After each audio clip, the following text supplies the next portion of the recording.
Guys, I'm still faffing about with couching, which was like the very first week of the bloody Stitchalong, because I ran out of the stupid couching stitch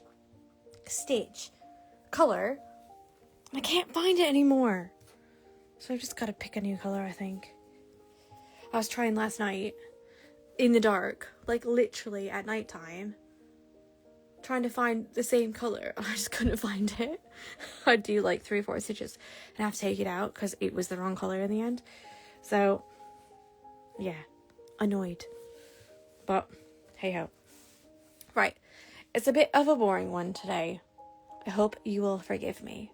However, we are going to do a satin stitch. Again, I'm very sorry, but we're going to do the satin stitch for the leaves right here, and we're going to alternate the colors. So it's going to look like a bit of a checkerboard, but as a leaf, if you can imagine that. I think it's going to look really nice. So we're going to pick 2 colors, and we're just going to do a regular boring satin stitch. So parallel lines right next to each other, bam, bam, bam, like that. But we're going to do them every other color, kind of every other one. Yeah? I'm just getting this sorted. There we go. I kind of want to do a light one and then a dark one. You know what I mean? Like that and that. Like they're quite nice. This one is $9.60. That says T, which means it's a tree blow one, which means I don't think I'm going to use it because I'm going to have a hard time separating it. Because I'll tell you a secret. I used to get threads and they were so nice. And then after COVID happened, they got really bad. So I had to stop using them. Unfortunately. So, let's go this one.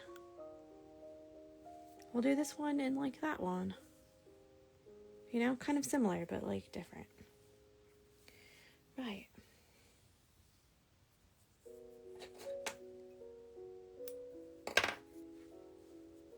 I have a feeling I'm going to do 4 strands. Only because I think 6 might be a bit too bulky. But have a look at your own design and see what you think. Because some people have said that when they've printed it out, it's printed out a little bit smaller than mine. So just have a look, okay? Right, sometimes it's easier if you kind of check which ones, yeah, you're gonna do. So I'm gonna do this one, this one, this one, this one, this one, literally like a chessboard. BC, okay. AC, nothing the same.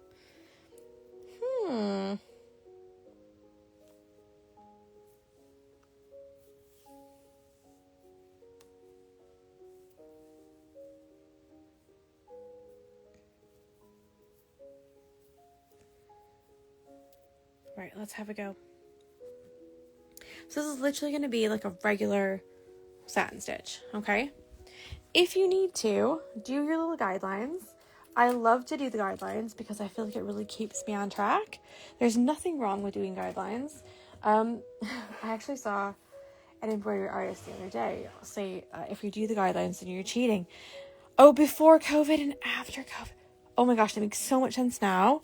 She says BC, okay, and then after AC, nothing the same. So before COVID, okay, and then after COVID, nothing is the same. And you know what? It's so true. So many things have changed afterwards, not just like health-wise, but like materials-wise. So I totally agree. There we go. So if you have to do some guidelines like this, it really helps, especially on an angle. So sometimes when you've got like a petal or like even just like a regular square or something like that, it's easy. And you think, I can just do it like that, it's fine. But the minute you put a small angle in like this, all of a sudden you're like, what? Not a clue. Guidelines are not cheating. I know. And I really do my best to not, like, bash other stitchers, because that's really not fair. You know, how they teach and how I teach is going to be different. And how you learn is going to be different as well. So you might learn from someone else better. That's totally okay. But I thought, come on, the guidelines are not cheating. Like,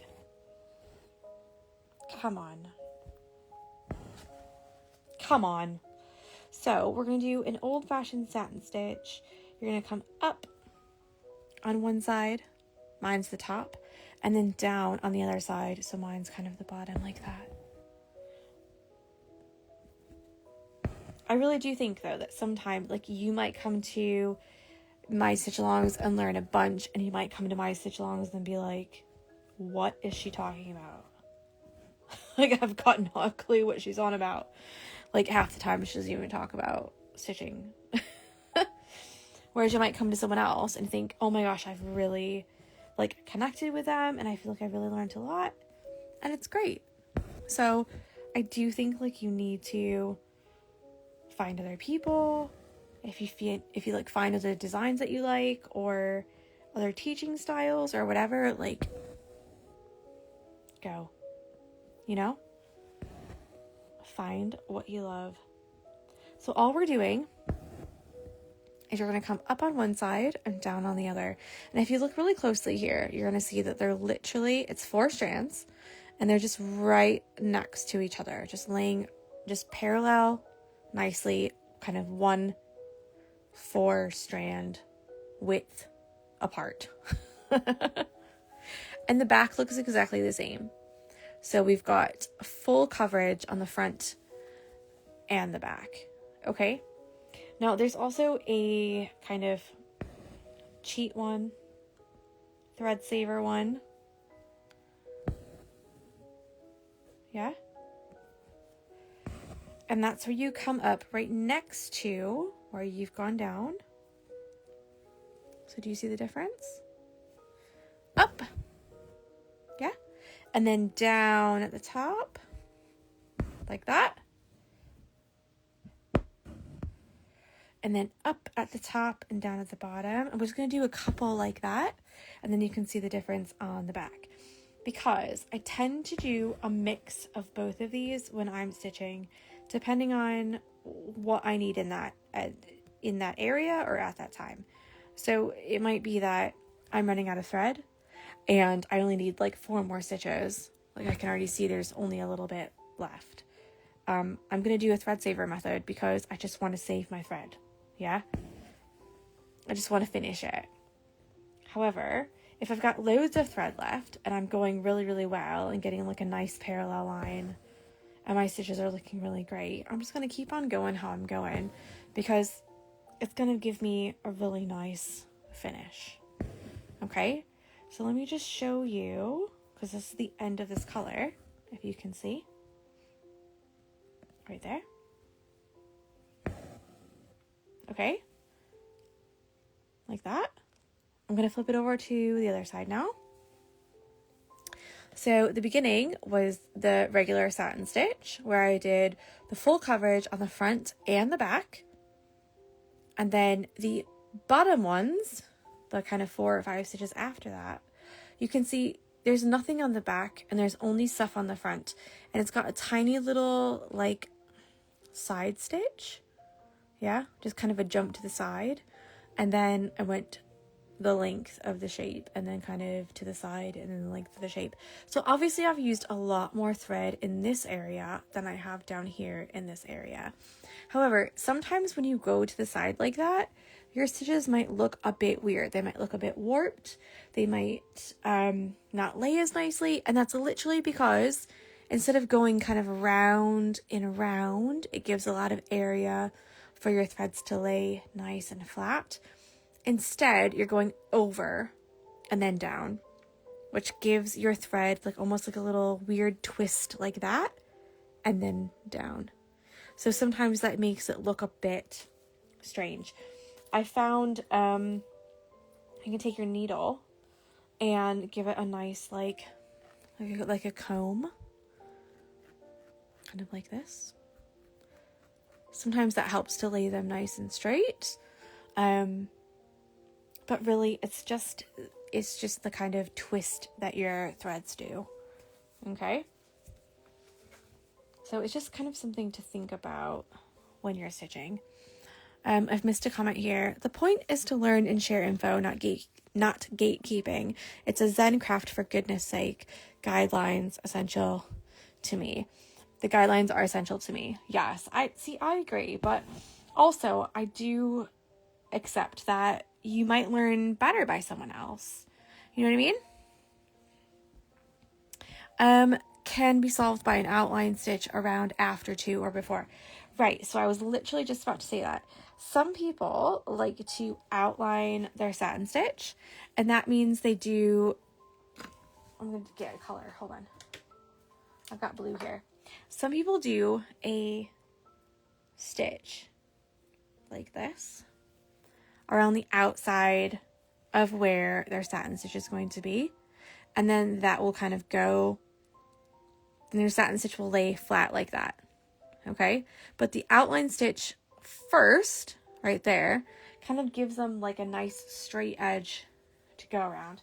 Personally, I've never done that, but some people really swear by it, and I feel like some people, they like to do the outline first, and they kind of just stitch kind of around it like that, almost like you're tucking it in like this.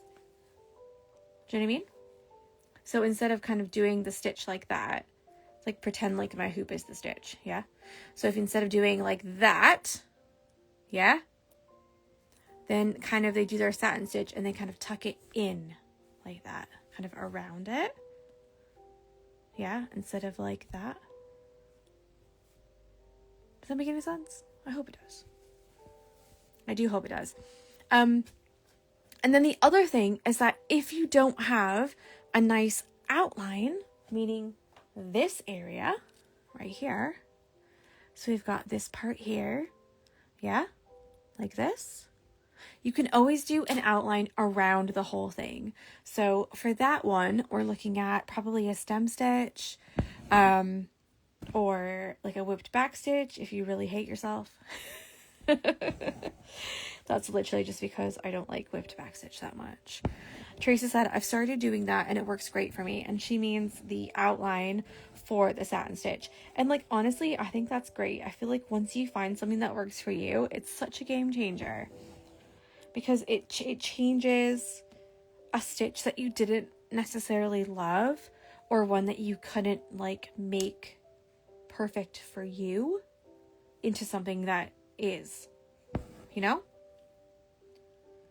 And like, that's what I mean by, like, I can teach the stitch all day, and if you don't get how I'm explaining it, then you might need to like ask someone else, you know, or find a different way that works for you, or ask questions, which is why I love doing the stitch-alongs, because it's something that you guys can literally ask whilst you're doing it. You know what I mean? Like, I'm like, this is not working well for me. Or you can message me after and say, this is not working well for me. Do you have any other tips and tricks? Or what? You know? Help a girl out. Or a boy. Like, you don't have to be a girl or a boy. It could be any person. You know? Help a person out.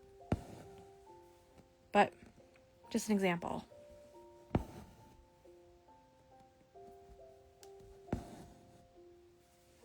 Okay, so you're going to get this kind of like checkerboard pattern like that. And then we're going to go in with our other color and do the other ones the same way. Okay? Okay? So you're going to do this one, and then you're going to do this one. It does not matter which one you start with. Like, you could decide to do, this one here is going to be dark for me. You could decide, well, this one's going to be dark, so I want this one to be light. Or you could decide, I want this one to be dark, and so I want this one to be dark, because I want them to be like mirror images of each other. It's completely up to you and how you see your own hoop, you know? So there we go. That's what we're doing today. We're doing a regular old-fashioned satin stitch.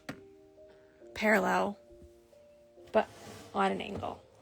Does that make sense?